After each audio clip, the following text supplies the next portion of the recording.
తాకట్టులో ఉన్న బంగారాన్ని విడిపించి ఆ రోజు ఆన్లైన్ రేటుకే మేము కొంటాం. Sharma gold company. నమస్తే, వెల్కమ్ టు సుమన్ టీవీ. నేను మీ యామ్ని. ప్రస్తుతం మనతో ఉన్నారు వేదిక్ మహావాస్తు డాక్టర్ బండి విశ్వేశ్వరరెడ్డి గారు ఉన్నారు. సార్తో మాట్లాడి మనకున్న సందేహాలను అడిగి తెలుసుకుందాం. నమస్తే సార్. శివోం అండి. సో మనకి జూలై 17వ తారీఖున తొలి ఏకాదశి రాబోతుందండి. దానికి సంబంధించి మీ మాటలు తెలియచేయండి. శివోం. Welcome to my home lucky home Vedic Mahavastu and Manisutram. ప్రతి ఇల్లు సిరి సంపదలతో, ధనధాన్యాలతో, ఆయురారోగ్యాలతో తులతూగాలని ఆ యాగంటి ఉమామహేశ్వరుని ప్రార్థిస్తున్నాను. శివోం శ్రీమన్ నారాయణ. ఇక్కడ ఏకాదశి అనేది మనకు ఎందుకు ఈ పద్ధతి పెట్టారు, దీని వెనక ఉన్న సైంటిఫిక్ బ్యాక్గ్రౌండ్ ఏంటి అనేది ఫస్ట్ చూడాలి. ఏకాదశికి అందరూ ఉపవాసం ఉంటారనేది చాలా మందికి తెలుసు. అసలు ఎందుకు ఏకాదశి రోజే ఉపవాసం పెట్టడానికి కూడా కొన్ని సైంటిఫిక్ కారణాలు ఉన్నాయి. మన డైజెస్టివ్ సిస్టమ్ ఏదైతే ఉంటుందో కంపల్సరీ దానికి వీక్లీ వన్స్ కంపల్సరీగా రెస్ట్ రావాలని, అంటే ఏదో ఒక రోజు మనం ఉపవాసం పెట్టాలి. అయితే ఏకాదశి రోజు చాలా మంది ఓన్లీ వాటర్ తీసుకొని ఏకాదశి చేస్తారు. ఇందులో నిర్జల ఏకాదశి అని ఒకటి వస్తుంది. నిర్జలము అని అంటే నీళ్లు కూడా తీసుకోకుండా ఏకాదశి చేయాలి. అసలు ఈ నిర్జల ఏకాదశి మీద ఆక్స్ఫర్డ్ యూనివర్సిటీలో రీసెర్చ్ జరిగిందండి. దాంట్లో షాకింగ్ న్యూస్ అనేది తెలియడం జరిగింది. ఆ రిజల్ట్స్ అనేది ఏంటి అని అంటే, ఎప్పుడైతే నిర్జల ఏకాదశి మనం చేస్తున్నామో సపరేట్గా వస్తుంది నిర్జల ఏకాదశి. నీళ్లు తీసుకోకుండా వాళ్ళు ఫాస్టింగ్ చేస్తే 24 అవర్స్ అన్నట్టు, సన్ రైజ్ నుంచి మళ్ళీ నెక్స్ట్ సన్ రైజ్ వరకు ఉంటుంది. ఈ ఫాస్టింగ్ ఉన్నప్పుడు క్యాన్సర్ యొక్క టీ సెల్స్, క్యాన్సర్తో పోరాడే టీ సెల్స్ పెరుగుతున్నాయి, క్యాన్సర్ సెల్స్ చనిపోవడం అనేది జరుగుతున్నాయి. ఇది కనుక్కున్నారు. అది వండర్ అన్నట్లు. కొన్ని లక్షలు, కొన్ని కోట్లు మనకు క్యాన్సర్ ట్రీట్మెంట్కు పెడుతూ ఉంటారు. సో ఇక్కడ ఏంటనంటే ఎందుకు ఇలా జరుగుతుందని అంటే, cancer cells are abnormal cells, normal cells కావు. అబ్నార్మల్ సెల్స్నే క్యాన్సర్ సెల్స్ అంటారు. అంటే అనవసరమైన కణితులు వస్తాయి. కాబట్టి ఆ అబ్నార్మల్ సెల్స్ న్యాచురల్ సెల్స్కు ఉన్నంత శక్తి ఉండదు. మనిషి ఏమి తినకుండా 21 రోజుల వరకు బాగా ఉండగలుగుతాడు నీళ్ళు ఒకటి తీసుకుంటే, గాలి నీళ్లు పెడితే. కానీ క్యాన్సర్ సెల్స్ మీకు తెలుసా, గ్లూకోజ్ అందకపోతే 24 గంటల్లో చనిపోతాయి. ఏమవుతాయి? అవి చనిపోతాయి. ఎందుకనంటే నార్మల్ సెల్స్ తట్టుకోగలుగుతాయి. అందులో ఉన్న మైటోకాండ్రియా స్టోర్ చేసి పెట్టుకుంటుంది. కానీ అది అనవసరంగా కొత్తగా పుట్టినది, ప్రకృతికి విరుద్ధంగా పుట్టింది క్యాన్సర్ సెల్. కాబట్టి అందులో ఆ మెకానిజం ఉండదు కాబట్టి చనిపోతాయి.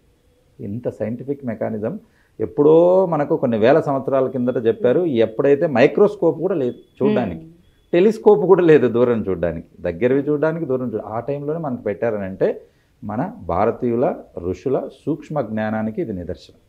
సో ఇలాగండి. సో ఇప్పుడు ఈ ఏకాదశి గురించి, జూలై 17వ తారీఖు వచ్చే ఏకాదశి గురించి మనం చెప్పుకుంటే, ఈ నెల విశిష్టత ఏంటనంటే 3 ఏకాదశులు వస్తున్నాయి. జనరల్గా అయితే 2 వస్తాయి ఏకాదశులు. ఏకాదశి అని అంటే 10th తర్వాత 11th డేను ఏకాదశి అని అంటాం. సో అలాగే 2 వచ్చేది కాకుండా ఈ నెలలో 2వ తారీఖు వచ్చింది. ఇప్పుడు రేపు 15వ తారీఖు వస్తుంది. మళ్ళీ 30, 31 తారీఖు కూడా మనకు ఏకాదశి అనేది రావడం జరుగుతుంది. సో ఇది విశిష్టత. అలాగే ఇప్పుడు వచ్చిన ఏకాదశి ఏంటనంటే వీటిని విష్ణు శయన ఏకాదశి అని అంటారు. ఈరోజు ఏం జరిగింది అని అంటే, శ్రీ మహావిష్ణు మురాసురుడు అనే ఒక రాక్షసుడితో పోరాడుతూ అలసిపోయి ఆయన కొద్దిసేపు కునుకు తీయడానికని కూర్చుంటాడు. దేవతల కాలం మనుషుల కాలంతో పిలుచుకుంటే వాళ్ళు రెప్పపాటు, అంటే ఒకసారి ఒక కునుకు తీసేసరికి ఇక్కడ 4 నెలలు దాటిపోయి ఉంటుంది. అది వాళ్ళ లెక్క అన్నట్లు. అక్కడ కొన్ని గంటలు అయిపోతే కొన్ని సంవత్సరాలు అవుతుంది, అక్కడ కొన్ని నెలలు అయిపోతే ఇక్కడ యుగాలు దాటిపోతుంది. ఈ రకంగా వాటి లెక్క ఉంటుంది. సో ఆయన అలా కునుకు తీసి లేసే లోపల మురాసురుడు ఏం చేస్తాడనంటే, అధర్మంగా నిద్రపోయిన వాళ్ళ మీద యుద్ధానికి చేయకూడదు, పోరాటం అనేది ఉండదు. కాబట్టి తన మీదికి వెళ్తాడు. అప్పుడు స్వామివారు శయనించి ఉన్న వారి యొక్క సబ్కాన్షియస్ మైండ్ ఏదైతే ఉంటుందో అది ఏకాదశి అని అంటే శక్తి రూపంలో బయటకు వచ్చి పోరాడడం అనేది జరుగుతుంది. ఆ శక్తిని ఎప్పుడు కూడా మనము పురాణాల్లో కానీ ప్రకృతిలో కానీ అమ్మవారి రూపంలో చూస్తాం. శక్తి అనగానే దుర్గా అమ్మవారి రూపం, అంటే స్త్రీకి ఆ శక్తి రూపం అనేది ఇవ్వడం జరిగింది. కాబట్టి ఏకాదశి అని శక్తి బయటకు వచ్చి ఆ మురాసురుణ్ణి యుద్ధం చేయడం. అలాగే ఈ శక్తితో తట్టుకోలేక పోయి బియ్యంలో దాక్కుంటాడు. అయితే కనుక్కొని మళ్ళీ తను తీసేసి సంహరించడం అనేది జరుగుతుంది. కాబట్టి ఆ రోజు బియ్యం కూడా, బియ్యంతో చేసినవి, రైస్తో చేసిన వస్తువులను తింటే రాక్షసత్వం వస్తుందని, రైస్ను ఆపేస్తే దైవత్వం వస్తుందని మనం చెప్పడం ప్రతీతి. అంటే కాజ్ ఉంది ఎందుకు ఆ రోజు రైస్ చేసిన పదార్థాలు తినకూడదు అని. అంటే ఎక్కడ దాక్కున్నాడు మురాసురుడు? అమ్మవారి శక్తికి తట్టుకోలేక బియ్యంలో దాక్కున్నాడు. కాబట్టి ఆ బియ్యానికి ఆ క్వాలిటీస్ వచ్చి ఉంటాయి ఆ రోజు అని చెప్పేసి. అందుకే ఏకాదశి రోజు మాత్రం బియ్యం తీసుకోవద్దండి అని చెప్పేసి. ఇప్పుడు కూడా డాక్టర్లు కార్బోహైడ్రేట్ తగ్గించండి, కార్బోహైడ్రేట్ లో కార్బ్ డైట్ అని ఏకంగా పెద్ద డైట్ విప్లవమే నడుస్తుంది బయట. సో ఇవి ఏకాదశిది అన్నట్టు. అయితే ఇక్కడ విష్ణు శయన ఏకాదశి ఏంటంటే అప్పుడు నిద్రలోకి జారుకుని 4 నెలల తర్వాత మళ్ళీ మేల్కొనడం అనేది ఏకాదశి. ఇక్కడ ఇంకొకటి కూడా ఉంది. ఇక్కడ ఏంటంటే ప్రస్తుతం ఉన్న ఉత్తరాయణ కాలం అయిపోయి దక్షిణాయన కాలం మనకు మొదలవుతుంది. సో ఇక్కడ ఏంటంటే పుణ్యకాలం మొదలవుతుంది. ఇప్పుడు యాక్చువల్గా వాస్తులో కూడా ట్రూ ఈస్ట్ అనేది మనకు యాక్చువల్గా తెలియదు. అంటే సూర్యుడు అటు ఇటు జరుగుతూ ఉంటాడు. మనకు ఉత్తరాయణం దక్షిణాయనం. ఉత్తరాయణం అంటే ఏంటి? సెంటర్ ఆఫ్ ద ఈస్ట్ నుంచి ఉత్తరం వైపు జరిగితే ఉత్తరాయణం. దక్షిణాయనం అని అంటే సౌత్ ఈస్ట్ వైపు జరిగితే దక్షిణాయనం. దక్షిణాయనంలో ఎండలు ఎక్కువ, దగ్గరకు వస్తాడు. కాబట్టి ఆ రకంగా ఇప్పుడు ఏంటనంటే మనము మార్చి 21వ తారీఖు, సెప్టెంబర్ 23 ఏ సంవత్సరంలో అయినా ఈ 2 తేదీల్లో సెంటర్ ఆఫ్ ద ఈస్ట్కి వస్తారు. ఇది మనకి పూర్వీకులకు ఎప్పుడో తెలుసు. కాబట్టి ఆ రోజు వాళ్ళు ట్రూ ఈస్ట్ అని ఒకటి గుర్తు చేసుకుంటారు. అంటే ఒక ఎగ్జాంపుల్ చెప్తున్నాను. ఇప్పుడు మన చేతిలో కంపాస్ ఉందండి. అంటే మ్యాగ్నెటిక్ అనుకున్నాక అసలు మన ఈ లోహ యుగం అని అంటే మెటల్ యుగం లేనప్పుడే వాళ్ళు ఈస్ట్ ఎక్కడానికి అనుకుని టెంపుల్స్ కట్టారు. కొన్ని వేల సంవత్సరాల కింద, కొన్ని 6000 సంవత్సరాల టెంపుల్స్ ఉన్నాయి. మనమేమో మెటలర్జీ వచ్చేసి 200 సంవత్సరాలు, అంటే కెమిస్ట్రీ కనుక్కొని. మరి వాళ్ళు ఎలా కనుక్కున్నారని అంటే ఈ రోజు లెక్క కట్టి అసలు ప్రపంచంలో సంఖ్యాశాస్త్రం, ఖగోళ శాస్త్రం మీద పట్టు సాధించినది కేవలం భారతీయులే. అంటే ఇప్పుడు ఏకాదశికి అంటే వాస్తుకి సంబంధం ఉందండి? డెఫినెట్గా ఉందండి. ఎందుకనంటే ట్రూ ఈస్ట్ ఎప్పుడు వస్తుంది అనేది మనం ఈ 2 డేట్లో చెప్పుకున్నాం కదా. కాబట్టి ఈ 2 డేట్లో సూర్యుడు ఇప్పుడు ఏం చేస్తున్నాడు? మార్చి తర్వాత నుంచి ఏప్రిల్, మే, జూన్, జూలై నుంచి మళ్ళీ రిటర్న్ మొదలవుతాడు మళ్ళా. కాబట్టి దక్షిణాయనానికి ఇక్కడానికి మనం సెంటర్ పార్ట్ అని చెప్పుకున్నాం కదా. ఇటు 6 నెలలు, ఇటు 6 నెలలు ఉంటుంది. ఈ 6 నెలల ప్రయాణం 3 నెలలు ముందుకు, 3 నెలల వెనక్కి, మళ్ళీ ఇటు 3 నెలలు ముందుకు, 3 నెలలు, మొత్తం 12 నెలలు అన్నట్టు. ఇది ఒక క్యాల్కులేషన్. సో దీన్ని బట్టి మనకు అర్థమవుతుంది పాతకాలంలో ట్రూ ఈస్ట్కి ఉండేవి గుళ్ళు. కొన్ని గుళ్ళు అయితే టెక్నాలజీ ఇప్పుడు కూడా సైంటిస్టులు తలబద్దలు కొట్టుకుంటాడు. సూర్యుడి కిరణాలు కరెక్ట్గా ఆ రోజు వచ్చి కాళ్ళ మీద పడతాయి. రథసప్తమి రోజు సూర్యనారాయణ స్వామి కాళ్ళ మీద పడతాయి. కాబట్టి ప్రపంచము ఆశ్చర్య పొందే నాలెడ్జ్ అండి మంది. చాలా మంది చాలా తక్కువ చేసి మాట్లాడుతుంటారు. మీకు తెలియక మాట్లాడతారు, మీకు ఆ జ్ఞానం లేక మాట్లాడతారు. కాబట్టి అలాగా ఈ కౌంట్ను చేసి కరెక్ట్గా అప్పుడు 90 డిగ్రీస్ చేస్తారు. మీకు తెలుసా 4 దిక్కుల్లో ఒక దిక్కు తెలిస్తే మిగతావన్నీ ఆటోమేటిక్గా తెలిసిపోతాయి.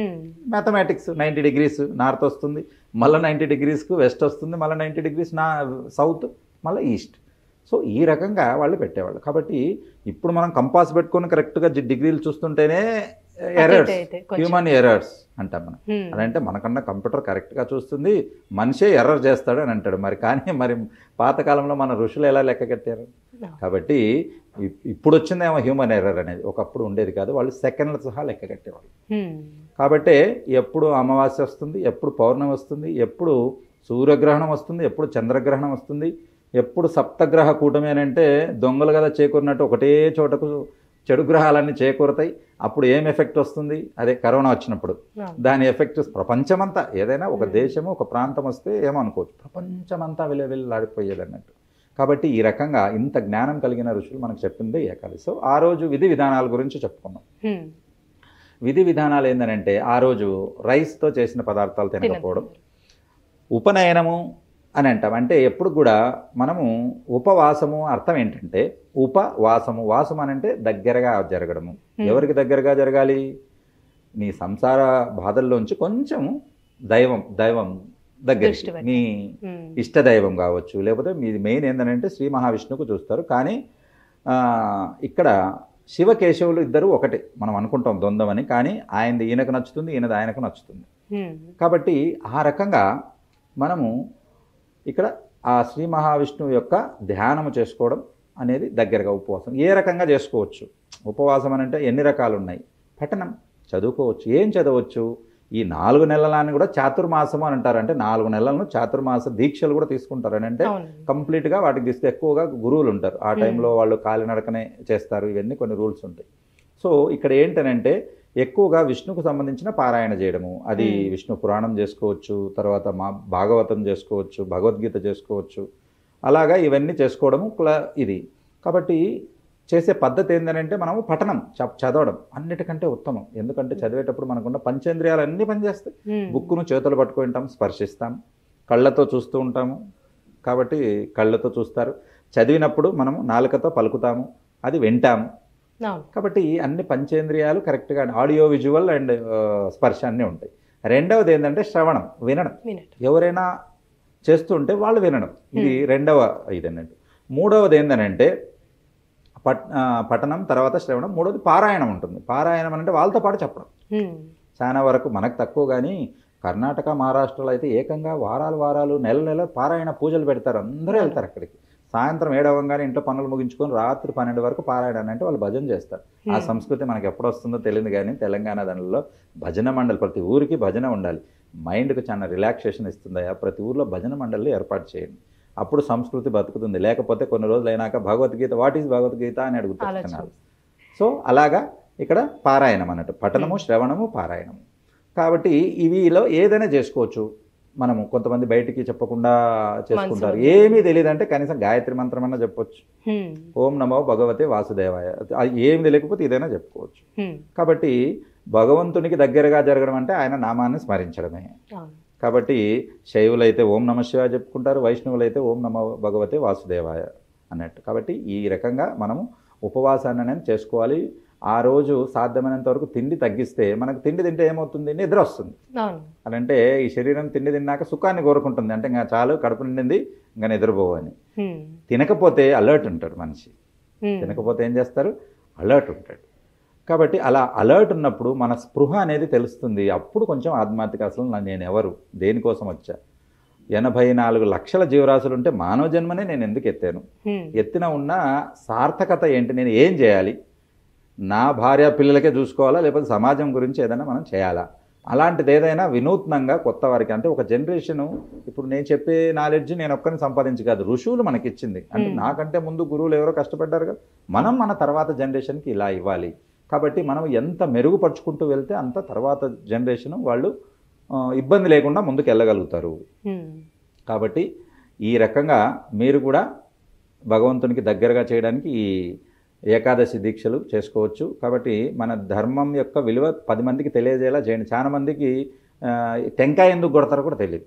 కాబట్టి ఫస్ట్ తెలుసుకోండి, తెలుసుకుంటే హైందవులుగా ఎలా బ్రతకాలో తెలిసిపోతుంది అన్నట్టు. చాలా చక్కగా తెలియజేశారు సార్ ఏకాదశి గురించి. అలానే ఏకాదశిలో వాస్తుపరంగా ఏ విధంగా సంబంధం ఉందని చాలా చక్కగా తెలియజేశారు. ధన్యవాదాలండి. శివ. సుమన్ టీవీలో మీ పర్సనల్ అండ్ బిజినెస్ ప్రమోషన్స్ కోసం కింది నెంబర్కి కాంటాక్ట్ చేయండి.